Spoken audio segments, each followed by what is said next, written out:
Nah, sekarang kita coba next step nih Pak ya, pembahasannya.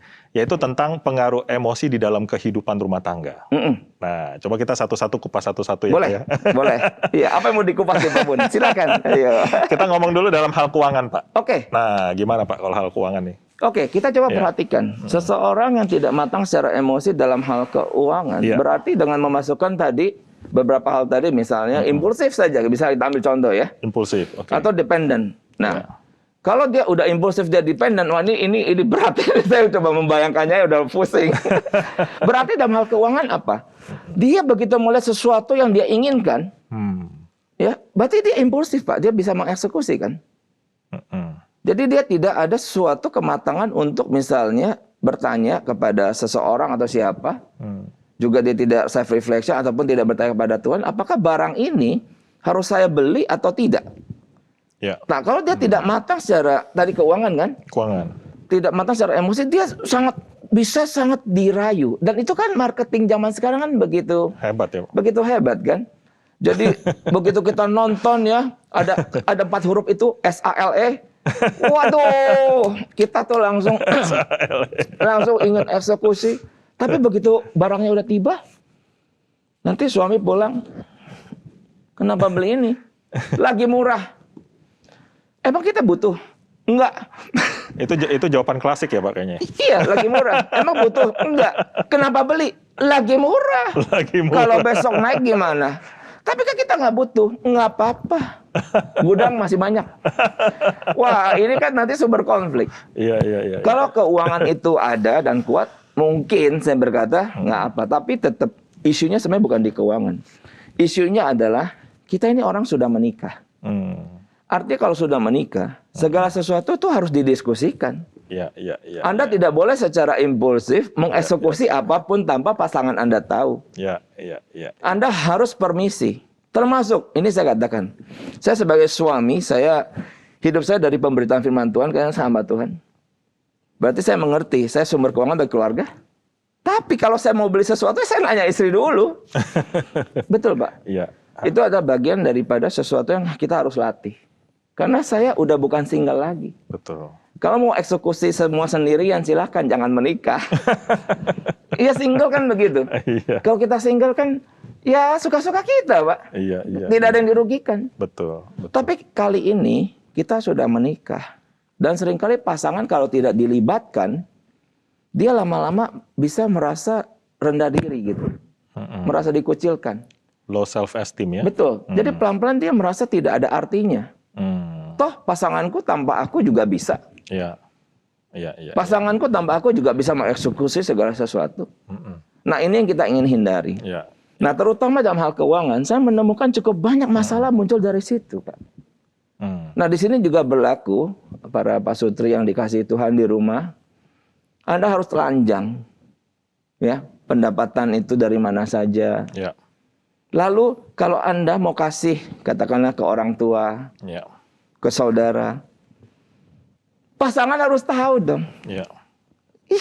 Lalu kalau dia tidak setuju gimana? Diskusikan, bicarakan. Mana sih ada pasangan tidak sayang orang tua? Saya rasa saya tidak percaya ada pasangan seperti itu, Pak. Artinya kalau kita boleh mempresentasikannya dengan baik ya, pasti semuanya itu ada jalan tengah.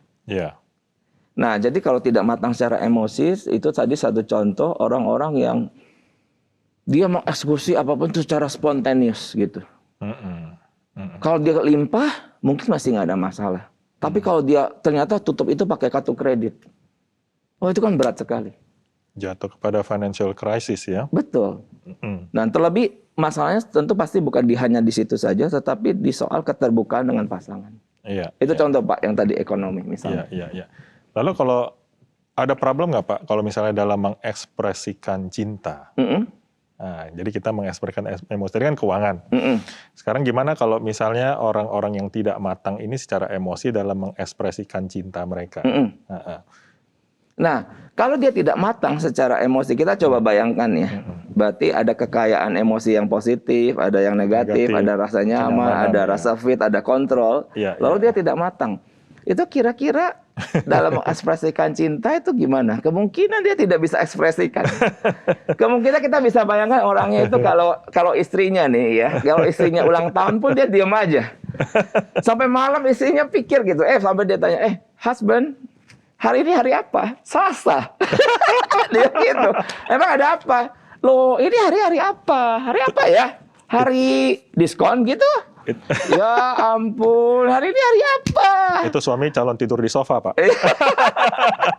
Mending tidur di sofa. Tidak kasih masuk rumah, Pak. Tidur di halaman.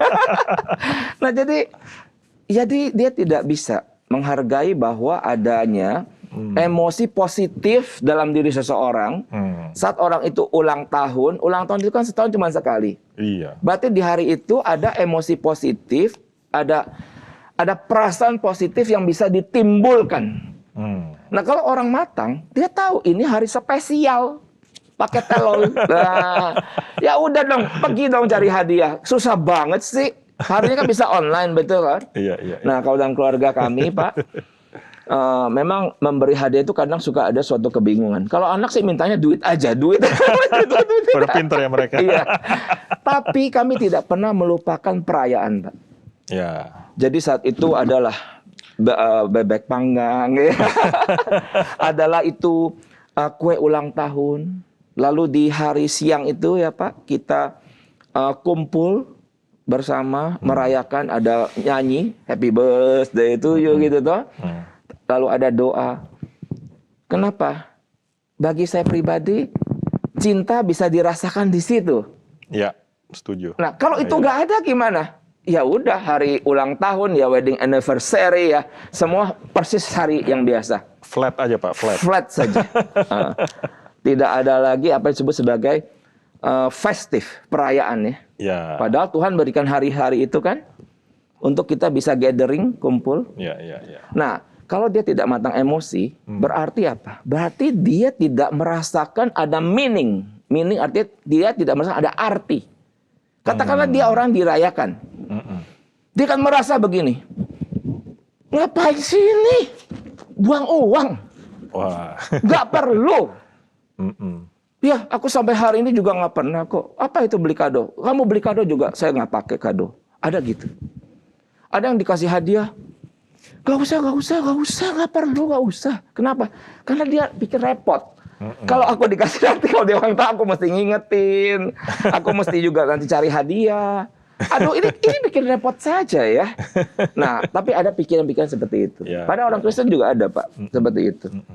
Nah, sehingga bagi kita yang tidak matang emosi dalam hal mengekspresikan love, maka saya bisa berkata itu entah dia miskin, entah dia minus, tapi mari saya mengajak kita semua. Ya. Untuk kita matangkan. Berarti dalam mengekspresikan love itu yang paling sederhana, kita tahu ada hari ulang tahun, ada wedding anniversary, ada hari kelulusan, Pak. Iya. Betul ya? Iya. Nah, hari kelulusan itu juga saya lagi berpikir kalau orang tua sanggup dan memang punya, why not juga misalnya mengajak makan ya. Dengan makanan yang lebih spesial. Ini sebelum masa-masa pandemik yang panjang dan berat ini ya Pak. Jadi ada hari-hari di mana waktu itu sebelum pandemi kami juga family altar, bahkan kami pergi ke restoran. Iya. Nah, di situ saya bisa bertanya ke anak saya, ayo kalian mau pesan apa? Mau makan apa? Ayo, ini jangan tiap hari ya. Tiap hari papa bangkrut ya toh. Tapi kalau sebulan sekali kayak gini boleh. Iya. Jadi waktu anak itu makan, saya lihat juga istri saya wajahnya berbinar-binar gitu kan Pak. Itu kan kematangan emosi. Iya. Kalau Anda matang emosi, kalau Anda melihat itu ada artinya. Dan Anda ikut berbahagia. Ya. Tapi kalau Anda flat, kenapa flat? Karena Anda lakukan cuma niru tetangga atau niru teman. Anda coba tiru, tapi Anda tiru pun saya sudah acungan jempol. Karena Anda melihat bahwa ada meaning, hanya Anda mungkin belum merasakan kekuatannya. Lakukan secara frequently. Frequently artinya cukup sering sehingga menjadi habits. Pelan-pelan Anda akan merasakan meaning. Dan kalau itu tidak ada, Anda akhirnya coba delete, Anda sendiri akan merasa kehilangan. untuk mengasah supaya menemukan meaning ini makin bertumbuh dan makin kelihatan gimana Pak? Ada kiat-kiat nggak Pak? Atau ada contoh-contoh? Iya. Menurut saya, kita memang harus bisa self-reflection tentang apa sih yang kita tidak ada. Tapi tadi yang sederhana, kalau kita bicara wedding anniversary, hari ulang tahun, katakanlah kita dari keluarga di mana ada loh Pak. Seumur hidup tuh nggak pernah dirayakan. Iya, iya. Saya pernah dengar itu Pak. Iya kan? Pernah, ada. Pernah, ya. Nah, maka katakanlah jika ini yang terjadi, itu sederhana bagi saya. Tekadkan saja. Ya. Tekadkan saja tahun ini, ya. Kalau udah lewat tahun depan gitu ya. Anda suka lupa, ini ada handphone, taruh alarm. Anda lupa gak apa-apa, handphone Anda ingat. Iya. Taruh sekarang juga, dia adalah ulang tahun kapan, lalu bisa dibikin ini handphone sangat canggih, diulang tiap tahun. Sampai Maranatha. Begitu pindah handphone karena harus baru kan sistemnya pindah juga datanya. Iya. Itu. Nah, sehingga kita mulai dengan hal sederhana, kita masukkan aja dulu datanya dulu. Nah, kalau ada 3 anak, 3-3-nya masukkan. Dan bikin dia bunyi ataupun pengingat 3 hari sebelumnya supaya bisa beli hadiah. Jadi 3 hari lagi, oh hari ini udah muncul. Yang anak pertama ultah. Oh, mau kasih apa kan gitu ya. Yang unik Pak, anak saya yang kecil itu, dia punya kalau kue itu kesukaannya biasa orang coklat. Tapi kalau anak saya yang kecil itu dia punya kue yang lain, itu misalnya kue yang buah. Nah, tanda kita mengasihi lagi sekali lagi ya, tadi soal kematangan emosi mengasihi. Kita kan tidak bisa meremehkan misalnya, enakan coklat, di mana-mana juga orang ulang tahun coklat lagi. Kenapa lu pilih kue yang lain? Nggak seru, nggak bisa. Tanda dia akhirnya merasa dikasih kan karena keinginannya dikabulkan ya. Dia bisa merasa, Papa mendengarkan. Nah ya udah kita beli produk. Pas saya makan saya nggak terus suka. Diam-diam jangan bilang ya. Pengennya coklat tapi nggak apa-apa lah. Adalah demi kamu setahun sekali. Gitu. Kematangan rohani Pak. Kematangan rohani betul. Iya jadi seperti itu kan. Iya. Oke. Jadi jadi ada tadi caranya itu pelan-pelan ya Pak, dari taruh tanggal terusnya. Betul. Jadi dengan begitu juga cari kedekatan secara emosi, secara fisik di dalam setiap event yang kita rayakan. Betul. Jadi lama-lama itu semakin bertambah umur, kita juga semakin dekat. Betul. Seperti itu ya. Oke. Tadi kita sudah membahas hal keuangan dan juga mengekspresikan cinta. Ya kan Pak ya. Lalu gimana pengaruh emosi di dalam kehidupan mengatasi konflik nih Pak? Pengaruh kematangan rohani dalam mengatasi konflik ya pasti ada ya Pak ya. Pengaruh banget ya. Pasti. Yang pertama kita sadari bahwa konflik itu muncul karena adanya suatu kebutuhan yang tidak dipenuhi. Oke. Ya, jadi suami ini punya kebutuhan, istri tidak penuhi. Demikian juga sebaliknya ya. Jadi istri punya kebutuhan, suami tidak penuhi. Atau anak-anak punya kebutuhan, orang tua tidak penuhi. Demikian juga sebaliknya. Salah satu yang bisa bikin konflik kalau misalnya orang tua anak. Ya, anak ada sesuatu yang dia inginkan. Lalu orang tua meremehkan. Gitu ya, terus ya. Ya konflik udah pasti. Tapi mungkin karena anak itu sopan, ya dia cuma bisa diam. Tapi konflik sudah tercipta. Konflik kan tidak harus ribut-ribut besar ya Pak ya? Betul. Yang namanya perang dingin itu juga konflik lagi. Jadi ada letupan-letupan kecil yang lama-lama makin besar. Dan pada banyak keluarga juga tidak lama-lama menjadi meledak. Lama-lama menjadi tersimpan dalam. Jadi kayak gunung es itu. Yang dasarnya, atasnya kelihatan kecil. Bawahnya sebenarnya besar. Besar. Dalam arti apa? Dalam arti dia mengerti akhirnya. Untuk tidak mengungkapkan keinginan. Untuk tidak meminta. Gitu. Untuk tidak menyatakan perasaan. Kenapa? Karena dia tahu saat dia melakukan itu semua, kan nggak ada hasilnya kok selama ini. Nah, sehingga bagi saya, orang yang ada kematangan emosi, menghadapi konflik, dia mengerti yang pertama, konflik itu dari mana dulu nih munculnya itu. Sekali lagi karena ada kebutuhan tidak terpenuhi. Makanya sarana untuk supaya tidak terjadi konflik, makanya komunikasi harus diberikan jalan tol komunikasi. Nah, dalam buku yang saya tulis ini ada 3 level komunikasi, tapi mungkin kita bicara ini next time karena hari ini kita bicaranya adalah tentang kematangan emosi. Tetapi saya ingin nyatakan, konflik bisa diredam sampai betul-betul hilang saat suami istri telah melatih kecakapan berkomunikasi yang makin menyatukan. Artinya konflik terjadi karena ada masalah, ya toh? Nah, kemudian masalah ini diselesaikan, konflik diselesaikan, dan suami istri makin dekat. Rumus ini persis sama untuk orang tua anak. Anak-anak kita ada masalah, oke, tidak ada. Bagi saya tidak apa-apa sudah, karena mereka sedang makin dewasa. Pastinya ada masalah mereka tidak bisa atasi. Mereka marah, mereka kadang kesal, kadang saya cuma diem aja di rumah liatin gitu kan. Sampai berdoa aja, Pak. Ini saya ngomong apa ya sama dia ya.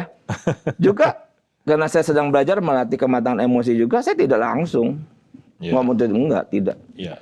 Tidak. Pernah ada satu ketika anak yang sulung konflik dengan yang bungsu. Saya lihat aja. Cuman saya catat dalam hati. Nanti saat makan siang saya akan address ini. Betul. Makan siang kita kumpul tuh, Pak. Ini kejadian belum lama, waktu itu masih pandemik.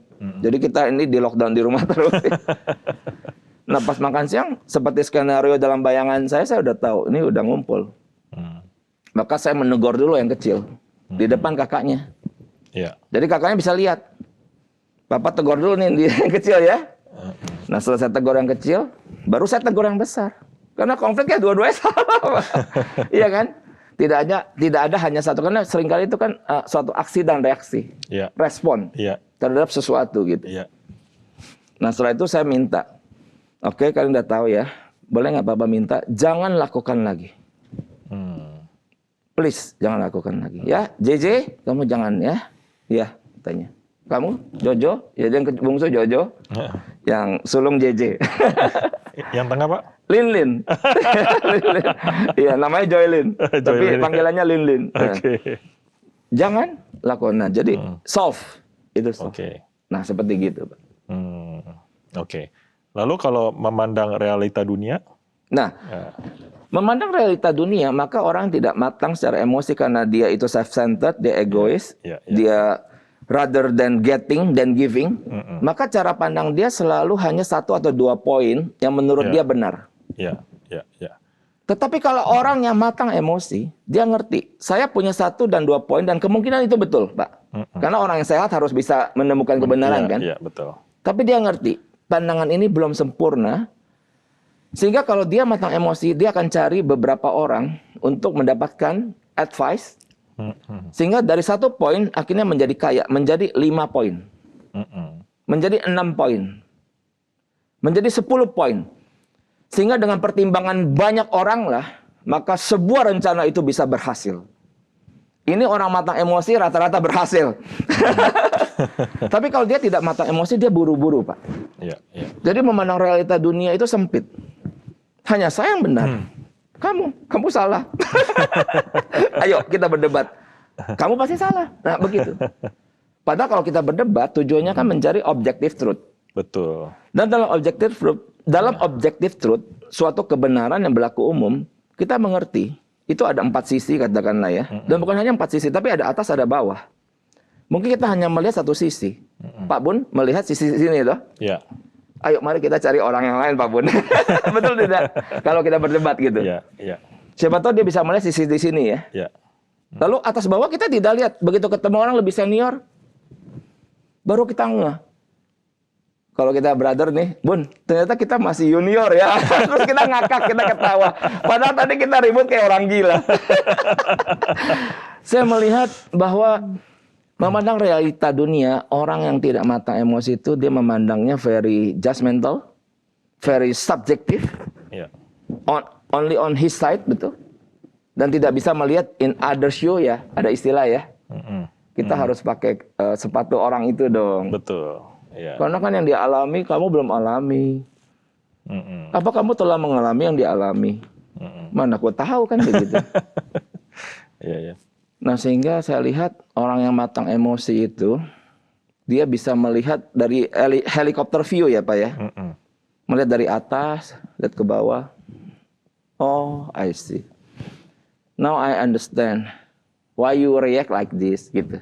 Iya, dan juga perilaku defensif ya Pak ya, kalau misalnya orang yang nggak matang secara rohani. Betul, dia cenderung defense and defense. Yeah. Too many reasons. Kamu mau alasan apa? Saya kasih 1000 alasan. Karena basically dia tidak mau bertumbuh ya. Yeah. Dia stagnan.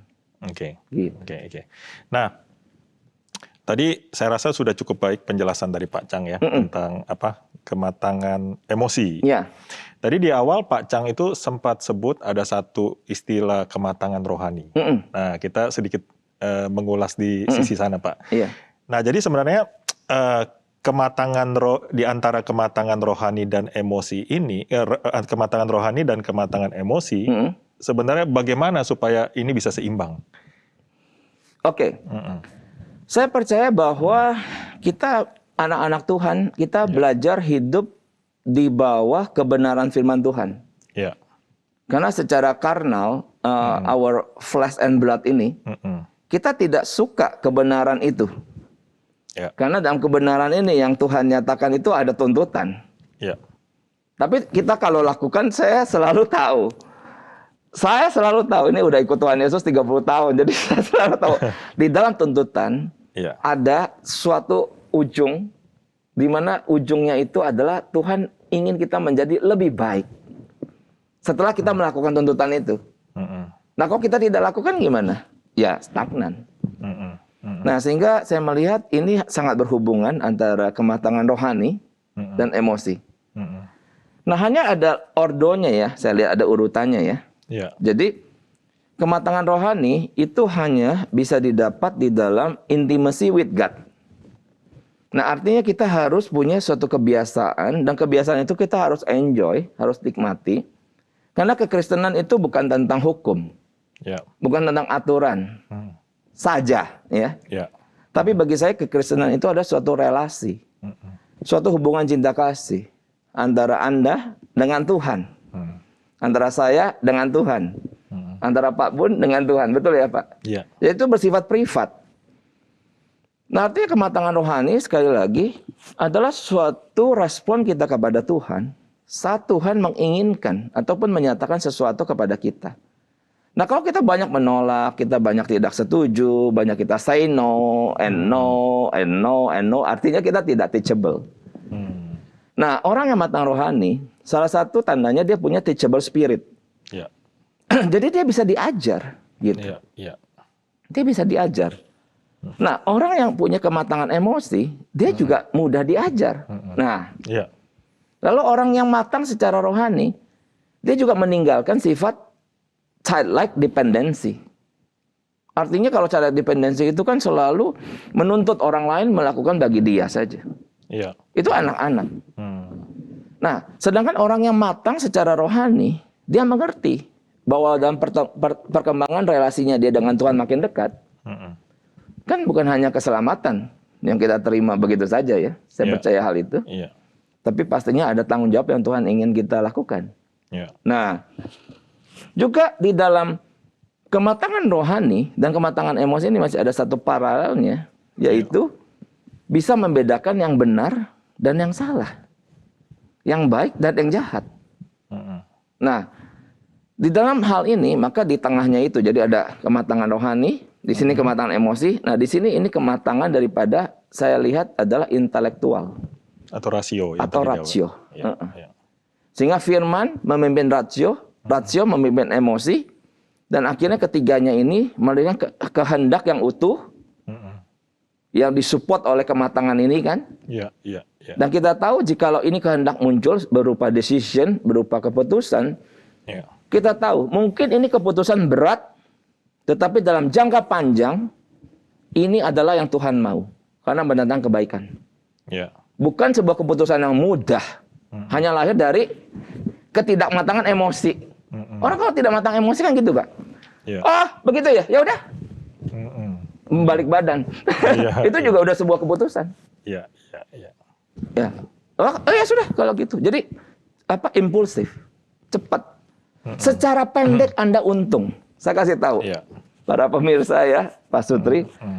Anda merasakan tekanan, Anda ambil keputusan yang cepat, jangka pendek Anda untung, Anda rasa lega. Tapi setelah lewat 1 tahun, Anda melihat ke belakang, Anda tahu Anda telah salah. Karena kenapa? Tidak ada tadi kematangan rohani tadi, Pak. Menyatu dengan kematangan rasio dan emosi untuk melahirkan suatu kematangan keputusan. Jadi kematangan keputusan juga saya lihat lahir daripada hal ini. 3 ini. Ordo itu yang harus Ordo itu harus terus kita pelihara. Dan rasio ini sekali lagi dipimpin oleh firman ya. Dan emosi akhirnya dipimpin oleh kedua hal di atas. Dan kehendak, yang biasa kehendak itu melahirkan decision, keputusan. Dilahirkan dari ketiga yang sehat ini. Jangan yang 3 sakit ini. Kalau 3 sakit ini kesini, sorry lo ya, saya malah takut jadi kriminal loh. Secara emosi dia buruk, secara rasio dia tidak diterangi firman, dan secara firman tidak ada, kosong. Pribadi apa ini? Ini satu pribadi yang maaf bisa mencelakakan orang di sekitarnya, bahaya. Begitu. Memang kematangan rohani ini berarti kita dapat melalui intimasi bersama dengan Tuhan dan kita terus mendalami kebenaran-kebenaran yang ada di dalam firman. Selalu. Jadi setiap hari kita baca firman, gitu Pak ya, bersama dengan keluarga. Dan juga kita bukan hanya membaca, tapi meneliti dan mendalami dan menerapkan dalam kehidupan sehari-hari. Jadi memang kalau kematangan rohani ini sangat penting, jadi seharusnya nggak boleh ditinggalkan ya Pak ya? Saya lihat ini harus dirawat terus ya Pak. Dirawat terus. Dan bagaimana cara merawatnya?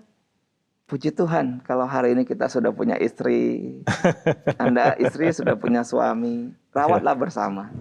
Terima kasih untuk Bapak Pendeta Pak Chang Kuifa yang sudah bersama-sama dengan kami. Tapi karena waktu nih Pak, jalan terus ya Pak.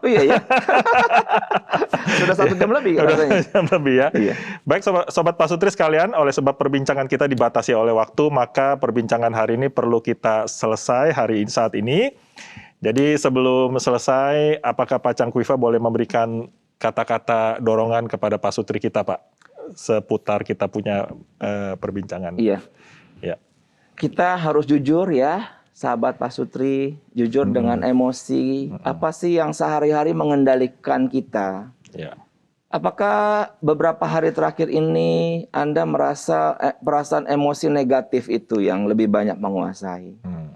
Jikalau betul demikian, petakan masalah tersebut, diskusikan dengan pasangan Anda, lalu doa sepakat meminta Tuhan menolong.